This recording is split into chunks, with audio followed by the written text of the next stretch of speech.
Well, welcome everyone to the New England Poetry Club reading of members with new books, and then followed by an open mic. As you know, my name is David Miller. As I said a couple minutes ago, I'm on the board of the New England Poetry Club. And so what I'll do, we should, maybe everyone knows this also, but as our basic sort of bit of Zoom etiquette, it's very helpful. In fact, it's really important that if you're not speaking, please do mute your audio. That's to prevent all manner of stray sounds and background conversation and so on from overriding the poet, which is really what we're here to hear. However, you can, and people often do, use the chat for comments and praise and so on. So there's plenty of ways to feedback that way. And so with that, I think we'll begin. We have very pleased this afternoon to have three poets. We'll be listening to, first of all, Lightfoot, then Gloria Mindock, and Lynne Viti. What I will do now, I think I will read the bio for each of them one at a time. So we're going to begin with Collie. Collie Lightfoot lives in Salem, Massachusetts. Her poems and reviews of poetry books have appeared in journals and anthologies and been nominated twice for Pushcart and once for Best of the Net. Her debut poetry collection, Pelted by Flowers, published by CavanKerry Press, was chosen Best Dressed in March 2002 by Sundress Publications. Collie earned an MFA at Vermont College of Fine Arts. Find her at collielightfoot.com. And I will now, and I'll do this for each of the readers, I will put in the chat links that they provide so that you can have their books. But please go ahead, Collie. Yes, and this is my book. You can see why it was voted Best Dressed. It's a great cover. And I certainly have never been the best dressed of anything except maybe a little bean patron. I thank you for this opportunity to be part of this reading, and I'm looking forward to hearing from Gloria and Lynne as well. And thank you, David, for corralling us all. I'm going to start with a poem for Mother's Day, and I have to turn on this light. I have a choice of seeing you or seeing my paper, so I'm going to see the paper. This is a sort of wackadoo poem for Mother's Day, but it is based on a quote from Alison Bechdel, who's a cartoonist, and also on my National Geographic genogram, which I got quite a while ago when they were the first people that you could get DNA results from. Mine will appear throughout the poem. The historical names that you hear are people to whom I have, or with whom I share a maternal DNA. They're related to me by somebody back somewhere in time. So I was an egg. After a line by Alison Bechdel with input from my National Geographic genogram. I was an egg inside my mother when she was still an egg inside her mother. And so on, back to a starting point in East Africa, 67,000 years ago, where my maternal DNA began, then journeyed north and west, spending some time in the 1700s inside Maria Theresa, serial queen of almost everywhere in Europe, and her daughter, Marie Antoinette, queen of bad choices. Ben Franklin and Honest Abe gave our DNA a fresh start in America, or really their moms did, while Queen Victoria gave it a home in England. But no woman in future will pour another cup of coffee and muse about her eggs being in me. Those precious little packets of genetic material dried up in the surgical trash at Beth Israel. I am therefore the terminus, the end point. Of what exactly? The trait of a missing knuckle? Or two spatulate thumbs? I wonder if this should be profound. Should I grieve the end? Be sorry for lost future generations? The could have been queen or inventor of nuclear fusion? But I was just an egg inside my mother when she was still an egg inside her mother. And isn't that an interesting thought?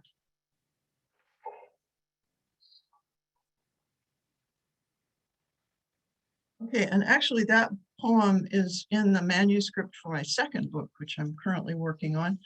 And now we'll return to Pelted by Flowers. And as I was thinking about this reading, I was thinking, I want to read about some travel because I haven't been anywhere in 2.5 years or something like that. So I thought, let's go somewhere.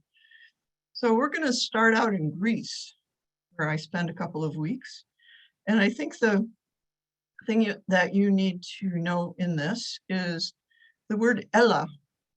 Ella means come on, or hey, or listen up. And the word or the name Aries is actually the donkey drover, not the god. And Annabelle was the name of my donkey. And this is called Donkey Driving in Lesbos. This little beast, 45 in human years, carries me without complaint. Rhythm of 4 feet, strange at first, beats counterpoint for the 2 feet I'm used to. Teetering on the scrap of saddle, I finally square without thinking, rocking in time to sounds of her hooves on hardpan trail. No jets scream overhead. In fact, no motors at all compete with the wind or the shouts of Aries, the drover. Ella, Ella, Annabelle, Ella, with burr of tongue and lips that seem to say, I see you munching flowers there, get back to work. I suspect he chirrups at us as well. Ella, Ella, sit straight, to the front, hold the reins. We could be walking anywhere in time, among 1,000 shades of green that stretch across once violent hills to the Aegean. Ghosts of invading Turks or Persians might even now be standing under olive trees below us.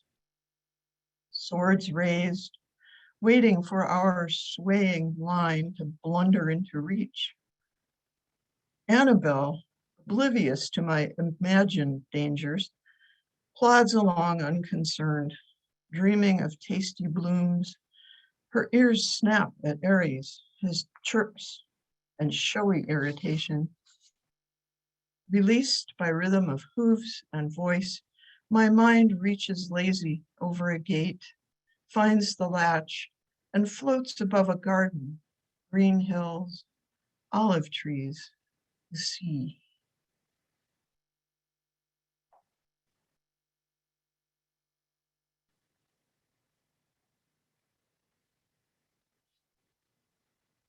And we move now to the Grand Canyon in Arizona, where I spent a week camping in the backcountry of the canyon. And one thing that occurred to me was these gorgeous rock buttes and formations are all named for men. And they're quiet buttes. There's beautiful, gorgeous lighting. And the men that named them are not so quiet. So this poem resulted from that sort of thought. And also from a presentation in the Omni Theater at the Science Museum. There's an amazing film of the Clement Powell expedition that went down the Colorado through the canyon. They were the first men to do that, white men to do that. So Clement Powell Butte, Grand Canyon, September 3rd, 1872. Pocket mouse skitters down daytime burrow, butte black against coral sunrise. The Powell expedition shouting to each other, some of the first white men down the Colorado, are busy making maps, journals, photographs from boats on land through dusty clefts across the tumult of rock, running rapids with jubilant cheers, naming for themselves, their friends, sundry gods, every prominence.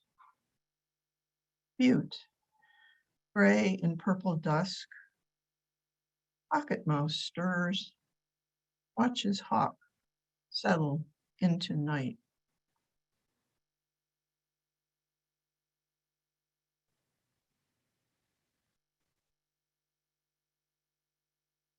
And now back east to a nearby spot at the Wellfleet Wildlife Sanctuary and the kettle ponds in Wellfleet. This is called Cape Cod Meander. Round Pond, Chubby Crescent, Bitten Moon, Slough Pond, Slough Pond, Slough, not slough nor slough, Herring Pond, home to trout, alewife, and bass. Was ever there a herring here? Wellfleet glacier kettles filled with water hidden from a thirsty sea. Plop, green turtle drops from rock, chitter of chipmunk, chickadee, dee, dee, calls across years and memory of Madeline and me, young seekers in our Michigan woodland, maple, beech, and basswood. Young sassafras and sumac were our size. We chewed bright-tasting mitten leaves, picked apart red berries, tried to sit quiet with her father, looking for ring-necked pheasants. Wellfleet birds watch me, then rise and flutter off. I hear, but rarely see them, like pheasants all those years ago. I brush through sumac, tear off a mitten leaf to chew, wonder where Madeline might be now, and almost miss a fox darting among autumn leaves, orange blur of body, swish of tail, gone.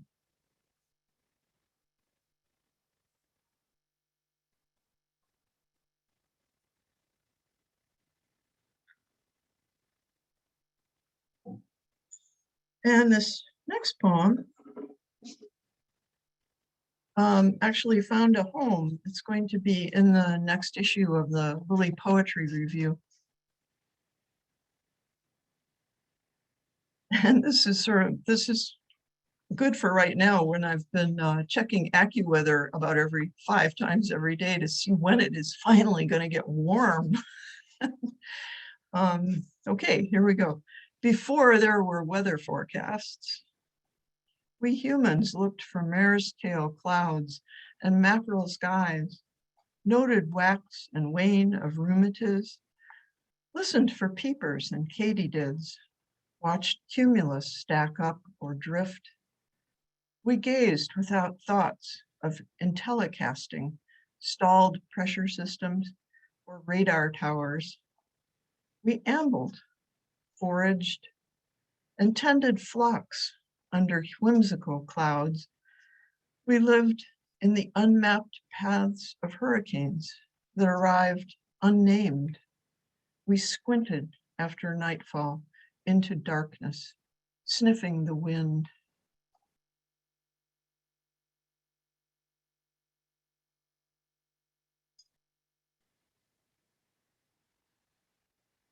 And I'm glad Kathy Aguero is here. I just saw her somewhere.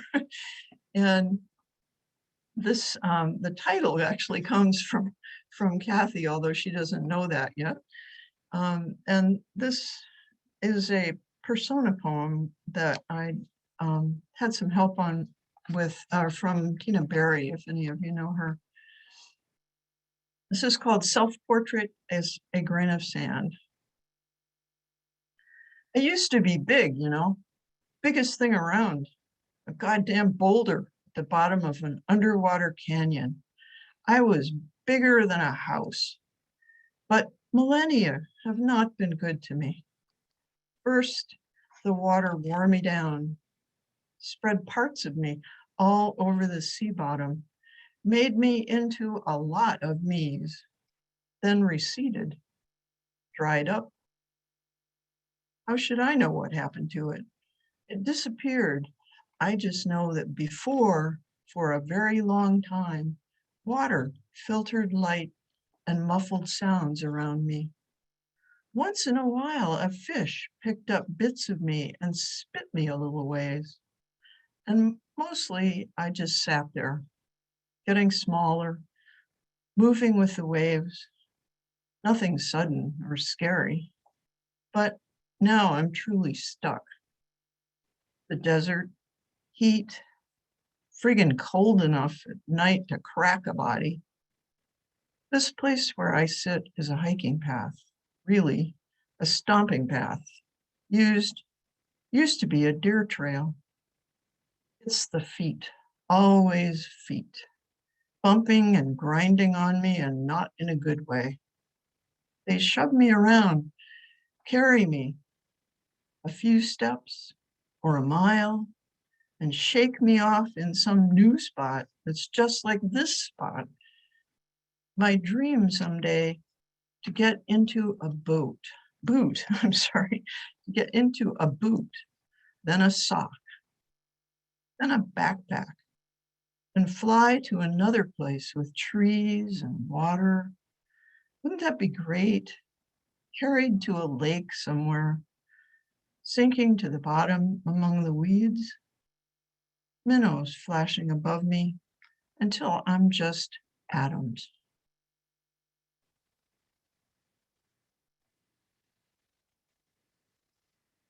And I think I'll stop there. Well, thank you, Collie. Yeah, thank you very much. You took us many places. I was really happy to be on all on all these trips. A lot of journeys. I really appreciate it. So thank you. So next I will introduce Gloria Mindock. Gloria Mindock is the author of 6 poetry books, 3 chapbooks, a children's book, and a forthcoming play. Her recent book, Ash, has won the International Impact Award, the New York City Big Book Award, the Firebird Speak Up Talk Radio Award, and the International Award, the Princess Noble Poetry Skills from the Art Club of Ragkonik in Smederevo, Serbia. Ash is also being translated into Montenegrin. Her work has in fact been translated and published into 11 languages. She was poet laureate in Somerville, Massachusetts in 2017 and 2018. And so I give you Gloria Mindock. Thank you, David. And thank you to the New England Poetry Club for having me. And it's an honor to be here and also to read with Collie and Lynne. And this is my book, Ash, if you can see it through the interference. And it was inspired by, oh gosh, all the bad relationships my clients, which were all men, told me, people on the street, when I'm traveling, everyone tells me problems. And I thought, well, I want to do something kind of different with it. So I added fire and ash, a play off You Burnt Me. We've heard that many times, I think, from people. So the first poem is called Protected. Inside the house was his life, protected by a roof. By the time the firemen got there, it was gone. He sifts through what remains, eyes sunk, hands asleep, brain idle for hours. The man surfaces his heart. He carries it away delicately. It still beats, and he breathes, asking, how much sorrow can this heart take? There is never an answer.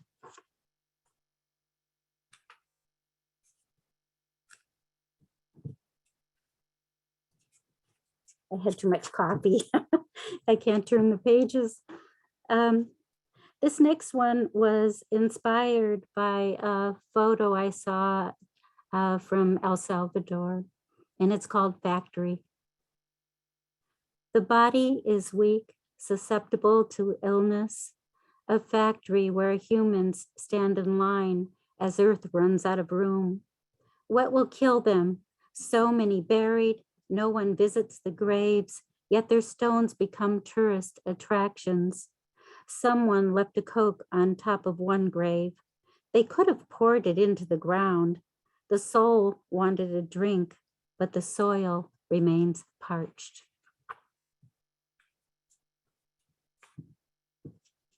And let's see here. Ashes. Bury me into your heart. Don't forget, even when you distribute my ashes, embers of arms will flow out into the wind. What will I attach to? The rain will push my ashes to the ground, mixing them with mud. Stepped on, maybe someone will bring me home on their shoe, wipe the mud off with a rag, throw it away, then off to the dumps. This is all I am, garbage, to be buried again into non-existence. There is a chance I will be recycled. Later, I could be part of that doll your child embraces.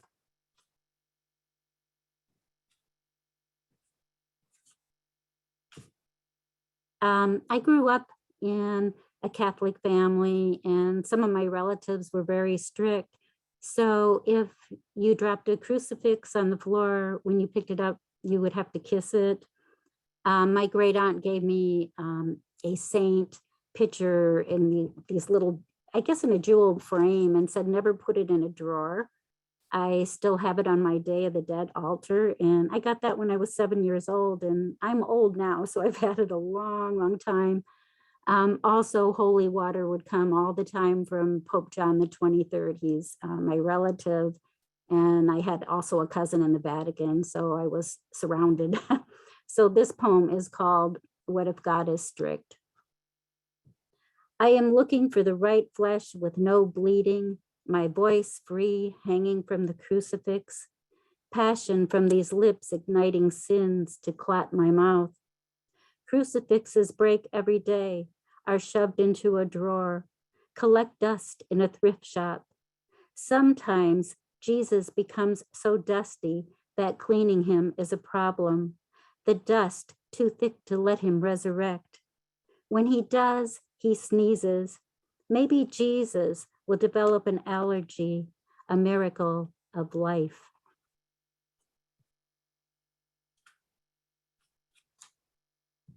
Escape. Trying to escape, but I am surrounded by flat land, no place to go. If I stand behind the tree, you will find me. Behind the barn, you will find me. Behind the house, you will find me. You would not expect me to hide down by the Illinois River or in the caves of Starved Rock. I will be there until my body decays. I will become a beautiful plant. When you walk past, I will give you a rash.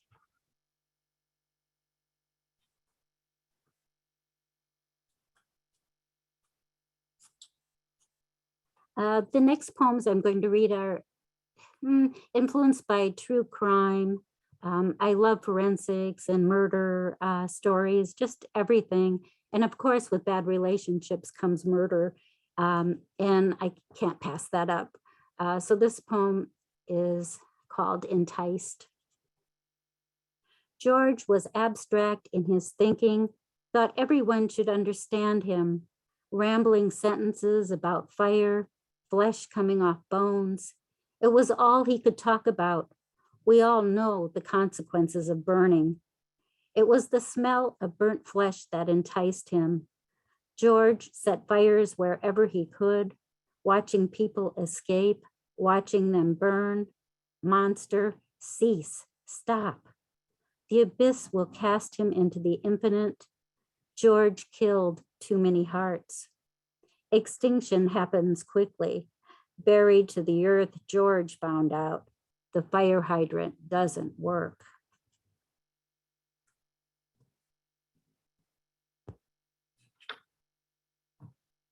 Baked. With a rolling pin in my hand, I roll your heart out flat, stop it from beating. The redness of blood turns to wax, sticky while wet. I mix it with flour for consistency. Mind you, you never had this. Skin is added for extra flavor. After cutting up a few veins, my creation is ready to bake. Once out of the oven, all crisp, all beautiful, the door is opened and I throw it out for the birds. Peck away, my friends. Eventually, all men get flown. And the next two poems, actually, they are part of the last section of the book, and the last section was my favorite to write. And these poems, the first stanza is the man speaking, the second stanza is the woman, and they have initials only, J/M. Jay loved fake names. He was a burnt out novelist, wrote too many stories about horrific blind dates. He was a wild man, too many plastic bags in his kitchen. He would kill you, burn you, pretending it was love. M, an elementary teacher, went out with Jay. She thought he was popular, would bring her wealth. M was wrong. Her fate lay at the water's edge, an alligator. R/N. R liked tea in the afternoon before he went fishing. Sometimes the crisp air mortified him. He would sit and build a fire. One by one, he took the worms and burnt them. He was grateful for such beauty. N thought she could allure him to stay home in fishnet stockings. It never worked. She fell into this routine daily. The police later found her dead, not much left on top of a woodpile with fishnet stockings on the ground. I guess R was paying attention. And next, I would like to close with three poems that I've been working on, a chapbook called Wounded, and these are going to be a part of it. And this is called Sometimes. Sometimes even the wind gets tired. Maybe today it doesn't want to blow. Maybe today the earth would like to stop spinning. Gravity would like to let go. Imagine everything drifting into space, people and objects not mattering anymore. A stampede of floating humans surrounded by junk. Sometimes I like to forget all wars. Maybe someday they will stop. There will be no buttons to push, no nuclear missiles to end the earth. Maybe someday I will smile again and the warm air will be just warm, no fire to burn us to ash. Maybe someday I will see you again, standing in your kitchen with a drink, not minding the darkness around us. The dark, a dream that awakened us. Reality is something we don't want. No light calling on our heart to fix things. Maybe sometimes it feels good to forget. Numb. War is bursting. Fate is always death. Flames move from building to building. Bodies scorched. The landscape is caught in the language of the enemy. Nothing seems real. A bewildered population picks up guns, praying for some magic to happen. Is this a dream? Pain numbed by gunfire, a crucifixion of bullets, a makeshift cemetery where bodies fall. It is obvious. This decomposing won't stop. Bandages won't help. The worm will find its way. And my last poem is called The Blindfold. Blindfold me so I don't see the damage, the dead bodies or blood on the ground. Wrap the blindfold tightly around my eyes so I don't see the Russian tanks.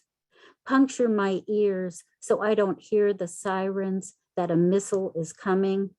Tie my hands together so I can't take a life. God would not want me to do this. Bind my legs so I won't run and flee from my home. Stop my heart from feeling loss, sadness, and grief before it overwhelms me. The soldiers are killing my family and friends, slitting their throats and burning them. I know this. Remove my blindfold, untie my hands, give me my hearing back. Give me a weapon. Thank you so much. Thank you, Gloria. Thanks for bringing us some of your new work too. I sometimes think of you, Gloria, as a poet of the inescapable. And I mean that only in the best possible way. Thank you. Thanks, Gloria.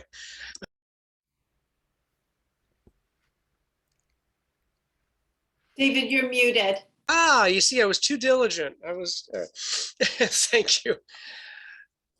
Next, I'm very happy to introduce Lynne Viti. Lynne Viti is the author of the forthcoming The Walk to, I should have asked how to pronounce this, Cefalu? The Walk to Cefalu, thank you, Cefalu.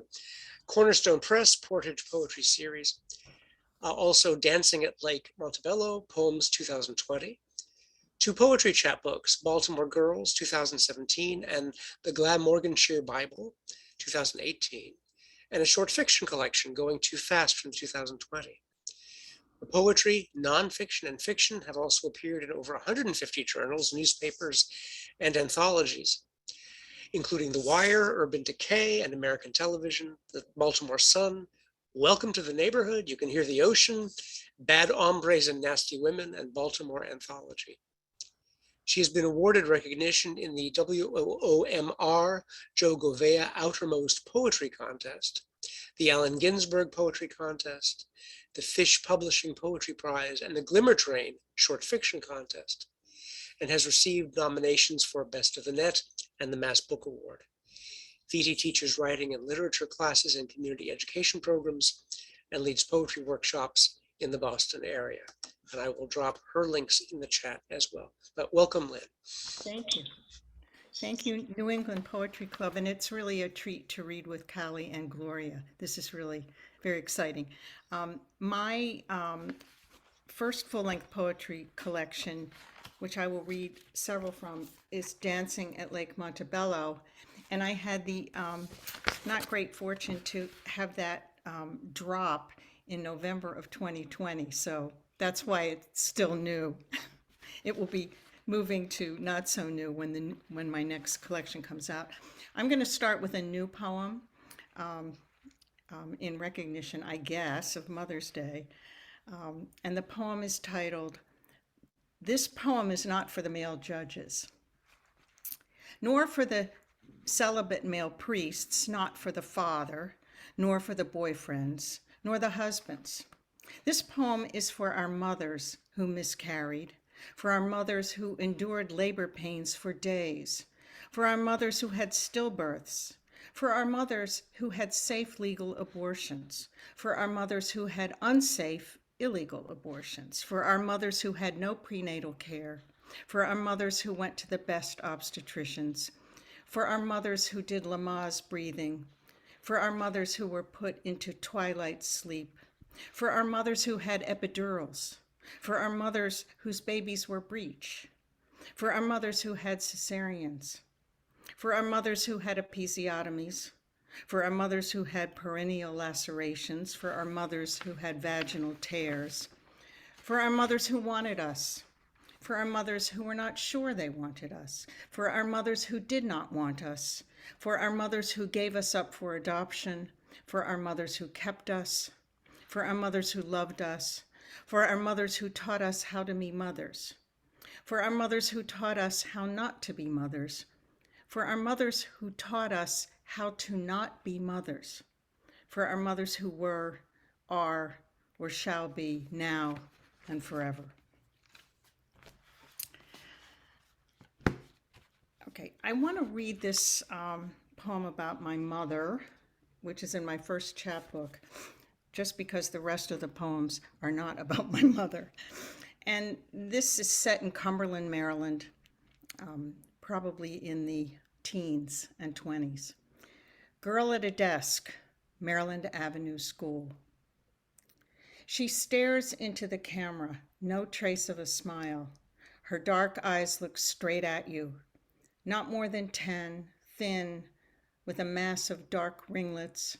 Her white blouse hangs loose on her, a hand-me-down from the half-sisters.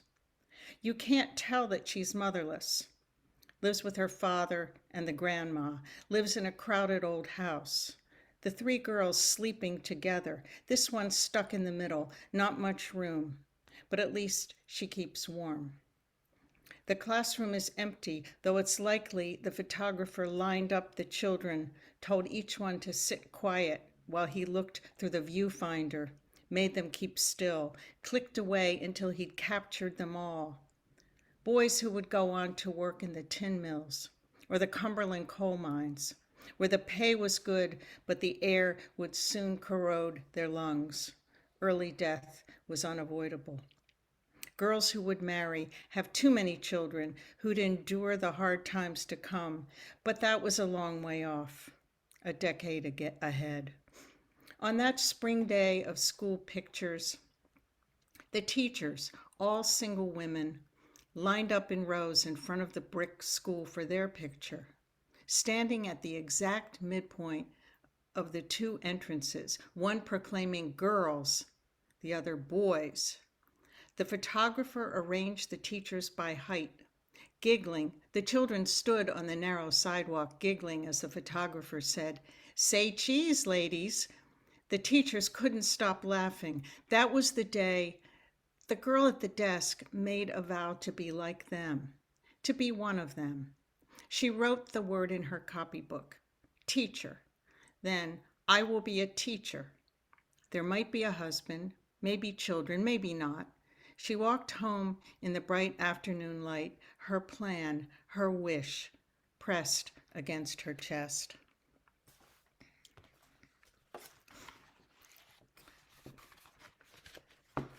This next one kind of grew out of the poetry submission process where it says include a bio of 50 lines or whatever. So I thought, oh yeah, here's a biography.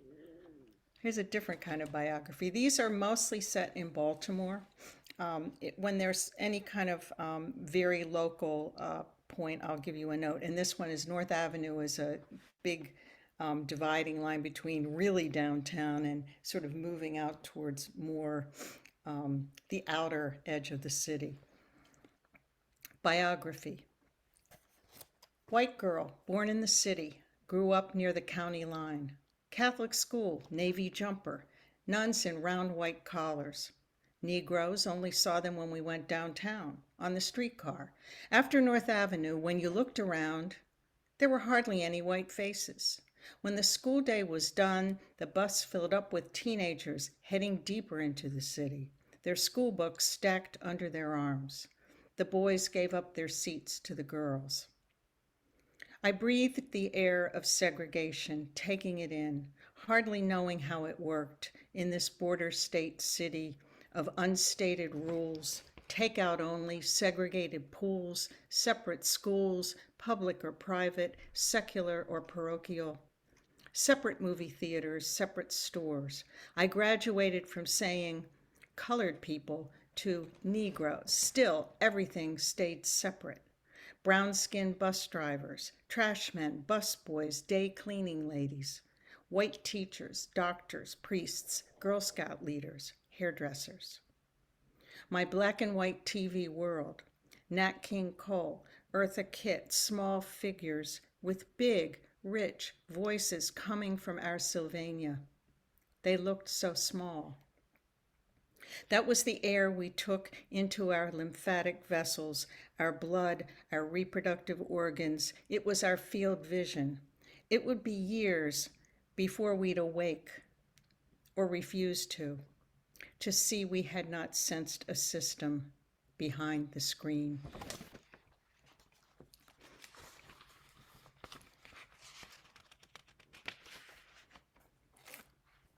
On the same theme, this is about somebody who took care of me when I was a young child. And She had a lot of maternal instincts for somebody who was not a mother.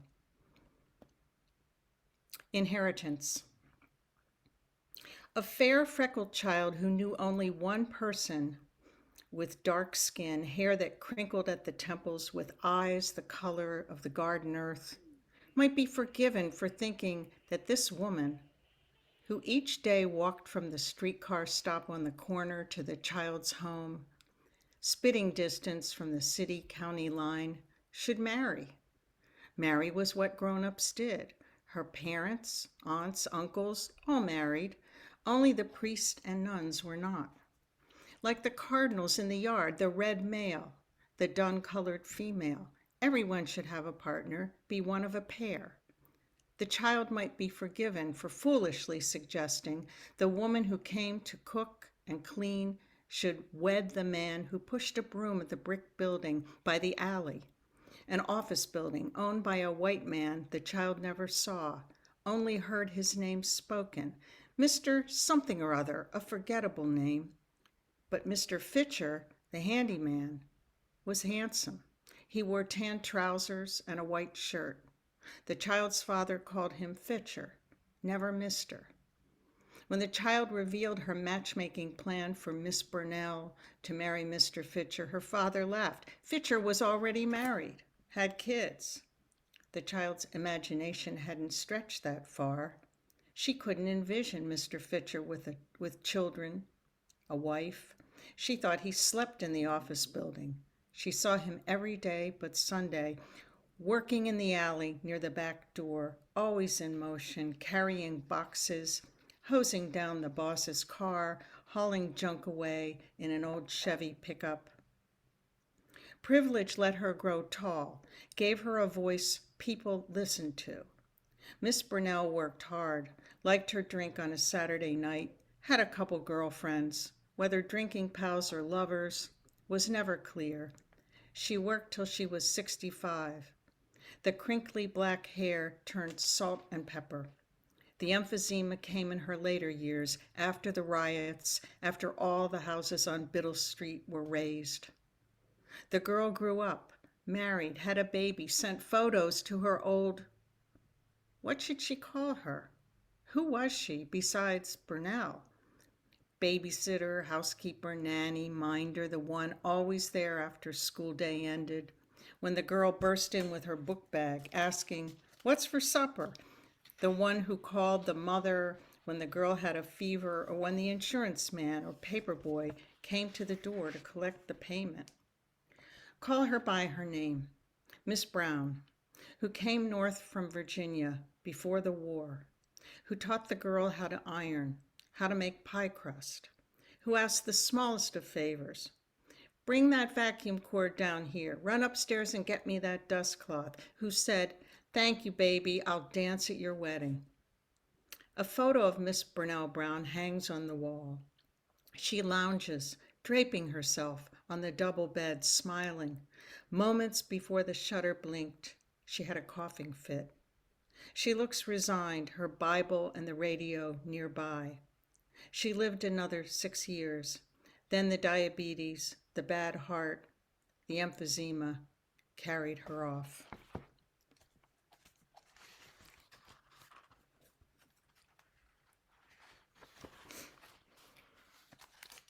Another mother poem. My mother on my cousin's wedding day. Children weren't invited. That wasn't fair. I was 13, had never seen a wedding except on television. She opened a flat box of stockings, pulled them on gently, fastened them to her girdle. I watched her pull the lace dress over her head, shake it down her slender frame, gently push her arms through the sleeves. I zipped the dress closed. I climbed onto her bed, mesmerized by the lace sheath. Paid full price, too, she said. Coral high-heeled pumps matching handbag, sparkling costume jewelry. She leaned towards the mirror to put on her lipstick. Coral, like the shoes. From a department store box, she withdrew an ivory hat, broad-brimmed in the front, covered with perfectly matching tulle. My father waited downstairs in his favorite chair, trying not to sweat in the August heat. I followed them out the front door, sat on the porch steps, the concrete hot on my thighs. The green and white fins of our Chevy disappeared down our street of identical houses. She was 45. I knew she'd be the prettiest, best-dressed lady there. She wore that lace dress over and over and the coral shoes. But the hat stayed in the back of the closet for years, till one day the square box went to Goodwill because nobody wore hats anymore.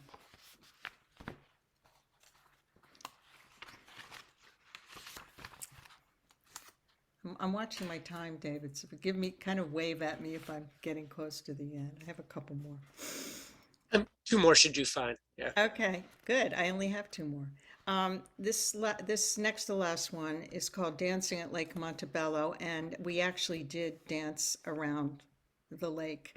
It's a man-made lake, human-made lake, near Morgan State University, and not too far from the old Orioles Stadium, which has now been torn down.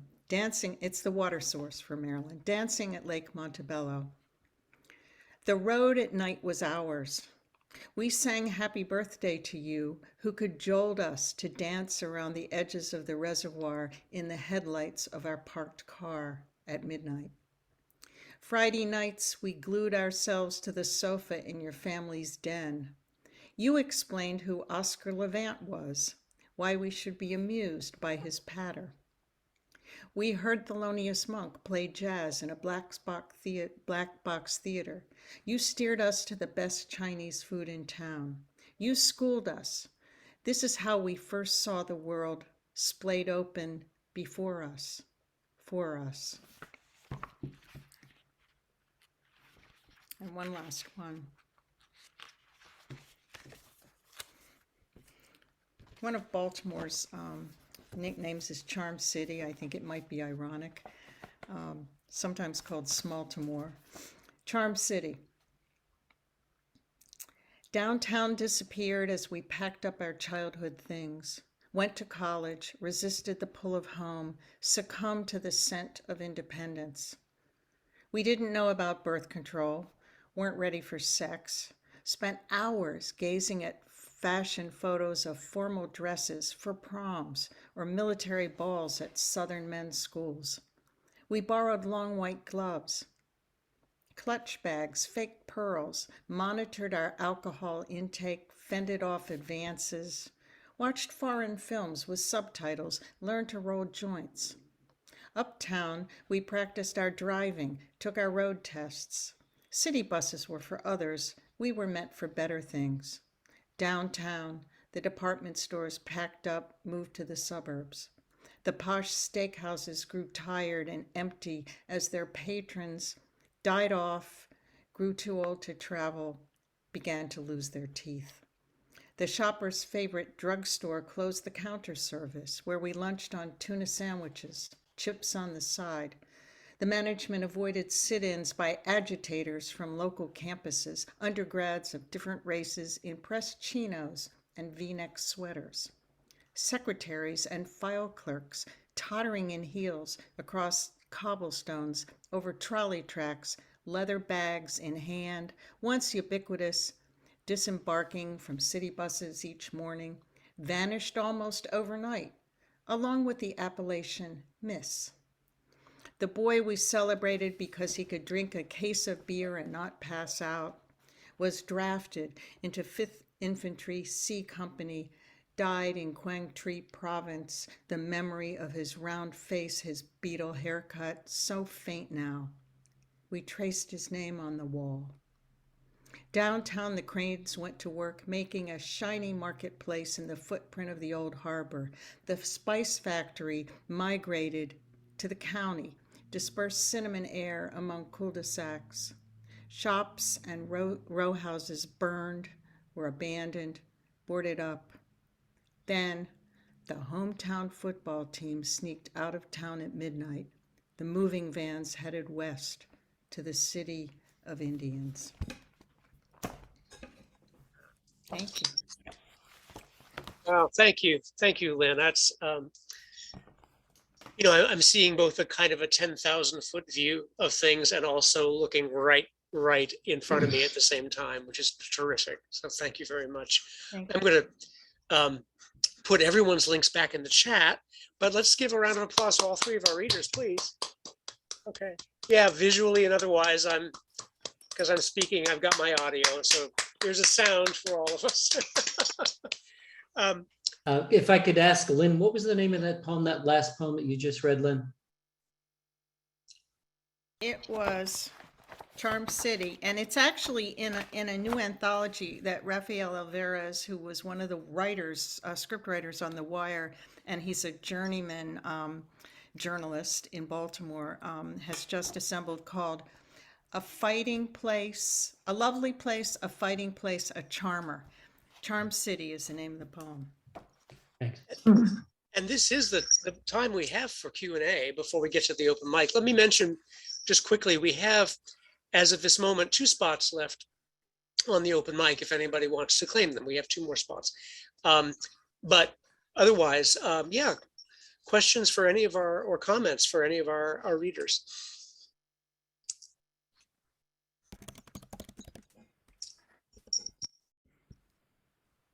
Well, we had one question. I felt so mesmerized listening to the last poet. Just I drawn in so much to it. Just beautiful poems. Very beautiful. I enjoyed all the readings. Actually, all 3 readings were great. Yeah. Thank you, Elizabeth. Yeah. I have some impressions that I just read out the impressions. I really loved all the poets. Thank you so much. All very different, but so insightful in different ways. The first lady, Kali, it's like, these are just things that kind of come to me. Intimate landscapes. Your use of nature is profound. As someone mentioned, you took us on many journeys. I think David did. Wherever you took us, you could feel it, you could see it, you could smell it, and you could remember it. And whether it was the Grand Canyon with the little mouse and the hawk, or whether it was the Wellfleet ponds, it's like I've been to all those places and you hit them. You hit the skies, you hit the way the wind sounds. It was really extraordinarily beautiful. And I would say it's kind of like in the midst of the river's flow, you have points of light that just constantly are just shattering. Gloria, you kind of are like a detective writer, because you kind of reminded me, believe it or not, of Agatha Christie, because you can capture a character, an insight, an experience in very few words. In maybe just in one sentence or one phrase, you hit it all. There's a kind of sacramental quality between flesh and spirit. It's kind of like they're constantly falling and rising, the flesh and spirit, but they're kind of intertwined. Kind of like sacramental, a sacramental or epiphany moments. And Lynn, I wouldn't want to argue with you. I would always lose because you have kind of a prophetic voice that is very, very strong, edgy, sharp, social consciousness as truth flames, truth shouting out from street corners, formidable. Can't escape it. We had one line you had, we had not sensed the system behind the screams. Systemic, critical insights of depth with power. Poems can take you there and they rip away our armor and bars we hide behind. Relentless. You won't give up until the lost thing is found, but they're like stories with great accessibility. And I think they're for anyone who hears them is drawn in, and it kind of bothers us because there's such truth in them. And the mother one is like, wow. Thank you. Thank you, Jeffrey. Thank you very much for your comments. I see, let's see, yeah, E. Hines, you have your hand up, and Adam does as well. I saw E's hand first, so go ahead, please, E. Hines. Okay, This is just beautiful work. I'm so humble. This is my first time here. And I want to know, is it going to cost me $10 more that I just spoke? No, because Lenny left. Thank you all. Yeah, you're welcome. Adam Grabowski. Yeah, thanks everybody for reading. I'll ask a kind of craft question. Maybe it'll get the juices flowing for everybody else too. Gloria, question. I was really fell in love with your work. I'm new to your work, but I'm a big fan of the well-contained poem. And is that something that's specific to this book, or is that something you've always kind of written that kind of form? And if that's true, is that something that developed over time, or has it always been that contained? And bravo to everyone. Oh, thank you, Adam.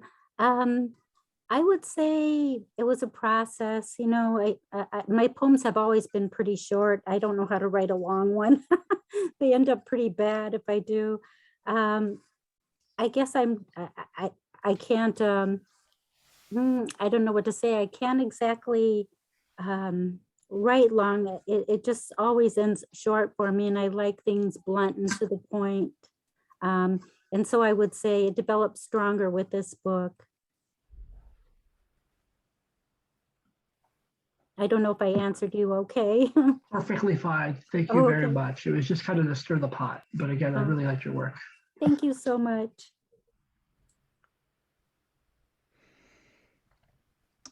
I can't, of course, see everyone at once. I don't know if anyone else has their hand up. You don't have to. You could just unmute and ask a question if you have it, or make a comment. I have a comment to thank you, Adam, for talking about craft. One of the things that I really enjoyed was the variety of forms used, and the Lynne's are fresh in my mind, and included a great variety of poems. The litany of the Mother's Day poem was fascinating to me, that it was like a prayer, a comment I made in the chat. And we had a persona poem earlier from the grain of sand, and I really appreciated the detail, the perspective, and the coherence of that poem. And well, Lynne is a colleague and teacher of mine, so I paid particular attention and appreciate the insights and the voice of each of these poems. Thank you. Thank you. I think we may have time.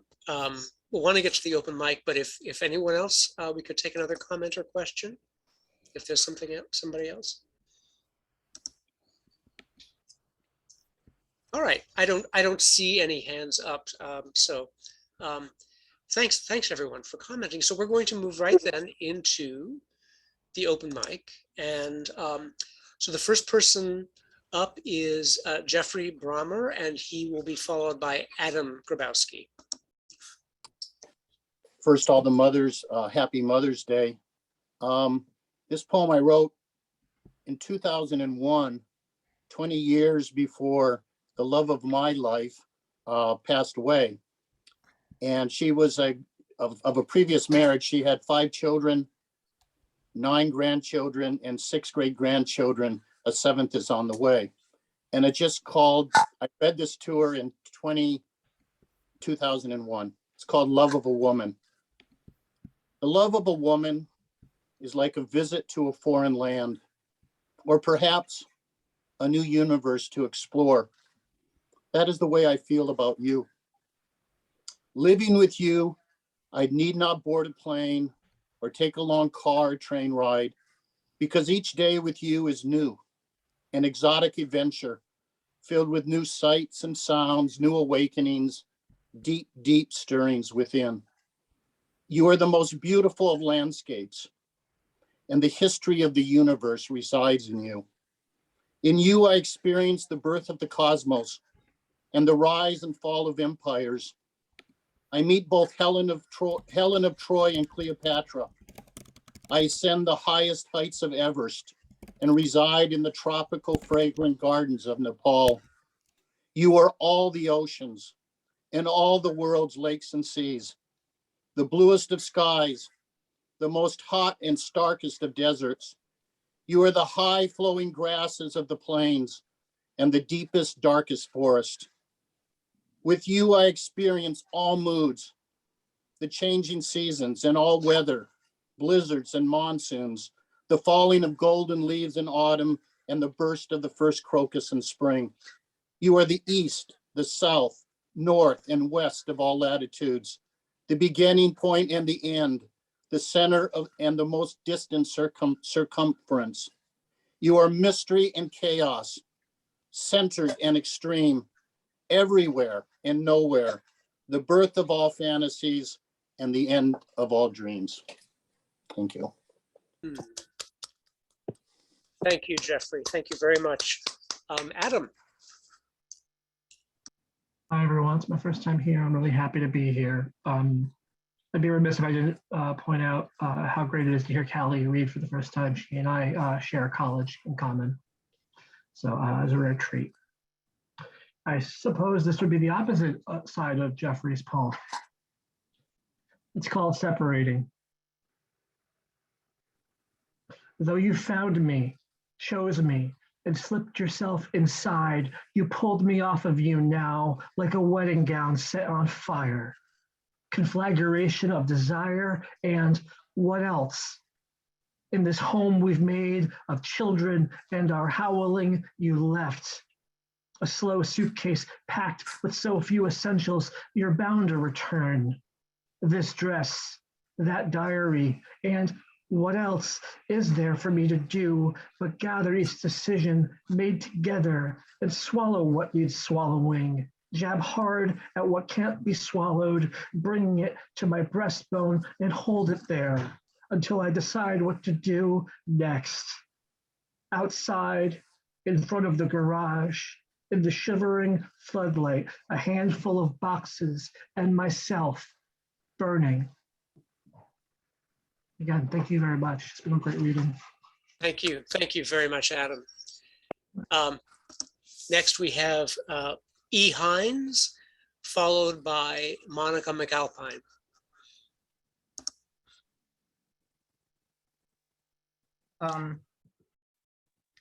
I step into the warmed summer shed, blinding light, meager sunlight flashing on the shards, a broken window, nest for a snake slowly shedding its useless skin, bequeathing its past to the grayed earth floor.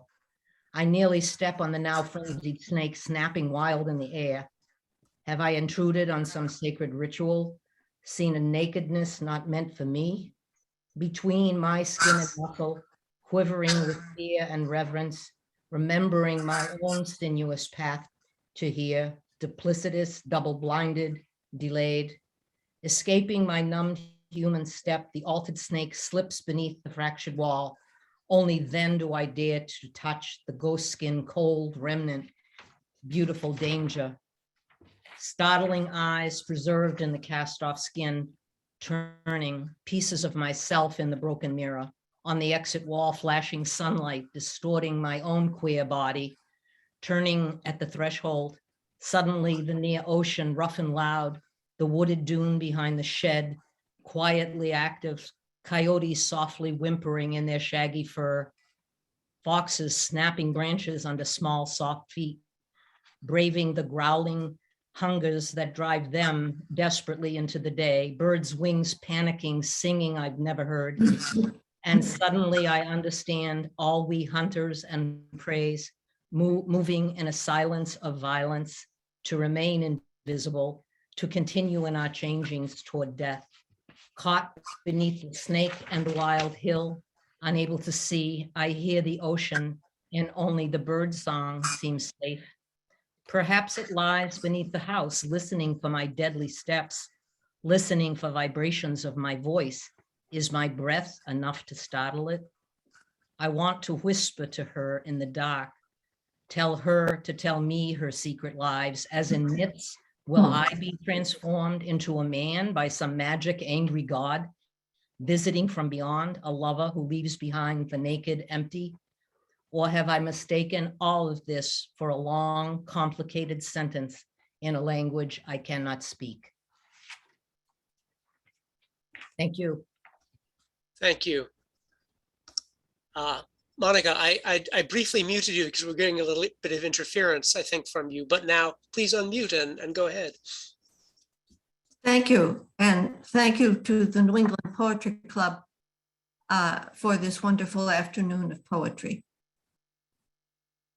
Petals. It's not the forsythia flaunting spring's brightest gold, nor the willows beginning their gentle weeping.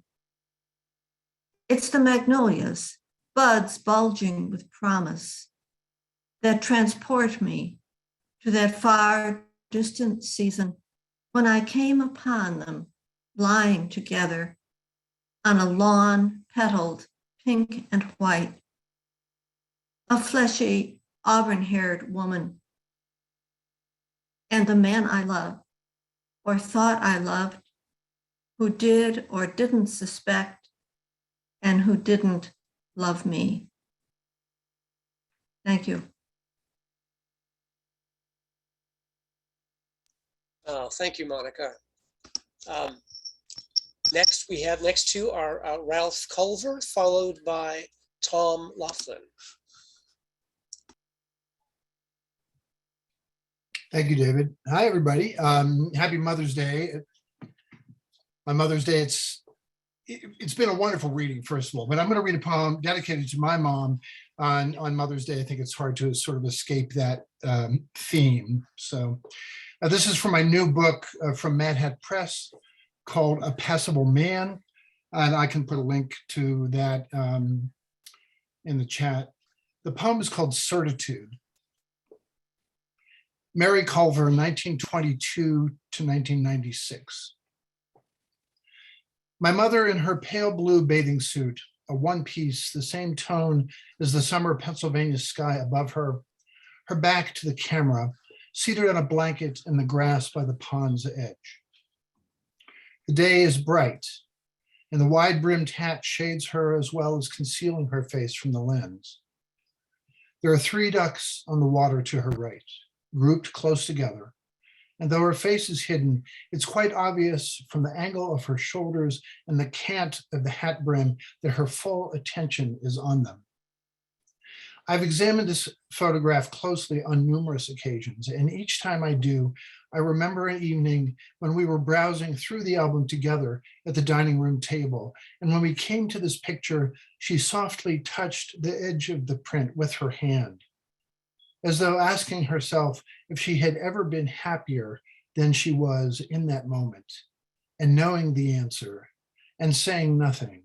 And I watch her face as she turns the page of the album gently, but with purpose. The matter settled. Thank you. Thank you, Ralph. Thank you. Tom Laughlin. Thank you, David. And great to be here. Such wonderful work from Callie, Gloria, Lynne, and others. Callie's wonderful poems got me thinking of times on the Outer Cape. And so I thought I'd read this Cape poem, which happens to have a young mother in it on Mother's Day here. I have a chapbook due out this summer through Finishing Line Press, and this poem is one in that collection that's called The Rest of the Way. This poem is called Monday Morning on the Town Green. The old gazebo is alone, adrift in an empty emerald sea, longing for company again on this blue sky morning. Protected from summer sun by its wide-brimmed hat, it hums a jazzy clarinet solo, still echoing from Saturday night's concert, which radiated in all directions, dancing out across a rainbow of blankets, coolers, and picnicking families. set upon a cement mantelpiece at the center of the green, 6 steps up from the neatly trimmed grass, it watches the last of the dew drying. 4 or 5 sleepy bees searching for clover, and waits for a frisbee, wiffle ball, or cross-legged reader. A blonde, skirted, and sandaled young mother exits the superette across the street, squints both ways while speaking gently to a small hand in each of hers, signaling with nods and a point of her chin, but turning left now to pass outside the north fence, eyes and soft words ahead to the day. One of the small hands has turned her pigtailed attention, bubbling sideways a moment toward the mantled gazebo, a playhouse on green carpet, a place for doggies and dragons, tongues hanging their welcomes out over the white fenced railings, her green tickling toes giggling round and round the open air castle before being pulled forward again, away from the infinite green of possibilities, from the now crestfallen gazebo and back to the dry sand of the road's weary edges. Thank you. Thank you, Tom. Well, our last 2 open mic readers will be Jennifer Phillips and then Deborah David. So Jennifer. Thank you, David. Thank you, everybody. How lovely to be with you this afternoon. My mother was the first person who read poetry to me as early as I can remember. Like Lynn, I had a first chapbook come out in 2020 when everything was shutting down, Sitting Safe in the Theater of Electricity from Blurb. And the poem I'd like to read, I'm Anglo-Welsh in origins, and this poem is called Brass Rubbings, and it mentions Abingdon, which is a town very near Oxford. Abingdon, riding the upper level of the double-decker bus, few passengers bothering to climb the narrow metal stair on a wet day, swishing through branchy lanes in the winter slant light, green gone from the trees. Now the green skin below becomes visible, lichen, moss, the ivy corseted trunks. At adventurous 20, I had no wish to rub the artificial brasses in the old church, those unarousable knights and their prim ladies reproduced in polymer for tourists, practical but bearing no connection to the bone. Students and commuters flown off into the holidays, the town releases a breath. The river reposes unwrinkled by any trouble of boats. The dark church, out of season, has little to say, receiving in its mendicant dignity the few prayers slid into its box of shadows by fewer passers-by, the way soil receives what is real to mint its green currency. Letting the breath rise out of what has fallen, out of what has been buried, out of us all. That which is numinous won't be dug down to or falsified. Sometimes it is simply a word that mud speaks of itself, that dust speaks quietly of its past time, that the nights hold private in their grooves. A word that the comfrey and pimpernel rooted into the wall pass on to me when I get off the bus, stop and enter in, and do not walk by. Thank you.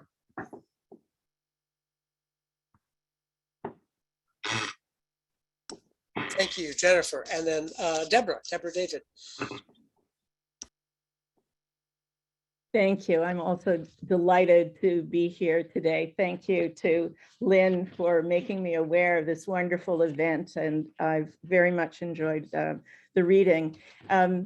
I've chosen a poem that includes, as others have, mother, a young mother in this case, children, young children, and that that stand-in oftentimes for mother, a teacher. And I'll read this to you. It's part persona poem, part letter poem, or a combination of both. Dear Miss Levy, I'm sorry you broke your leg in a car accident and that a substitute had to teach us. I'm very happy you are our teacher again. I had to get 3 stitches on the back of my head. There's a little bald spot there. Remember, I showed it to you at recess. You had stitches too because your legs got crunched up in the wreck and you banged your jaw and broke it on the dashboard. I hit my head at home on a radiator in the kitchen. I didn't cry when Dr. Ritchie used a curved needle to put the stitches in without any freezing or anything. I almost did when Mommy made me hold a cold cloth against my hair and check it for blood while she telephoned the doctor and told him my head was split open. I was afraid my brains were coming out when she said that. The doctor said I was brave, plus I saved my little brother. He's just learning to walk and he grabs at things to hold on to when he stands up, like my ankle sock when he tried to climb up behind me on the wooden step stool. He doesn't have that soft spot on the top of his skull anymore, like when he was a baby, but Mom says his bones are still forming. He lost his balance and I caught him. I swooped down like Supergirl. My brother looked surprised. I stuck my arm under him. His hair didn't even touch the floor. My head gonged on the cast iron radiator. I think my head bulged way out and bounced back like in the cartoons. I'm glad you didn't die. I'm glad you're still going to get married. Your crutches are very long. I like it when you bring your Dalmatian to visit us at school, except when he jumps and barks in the classroom. Sincerely, D.D.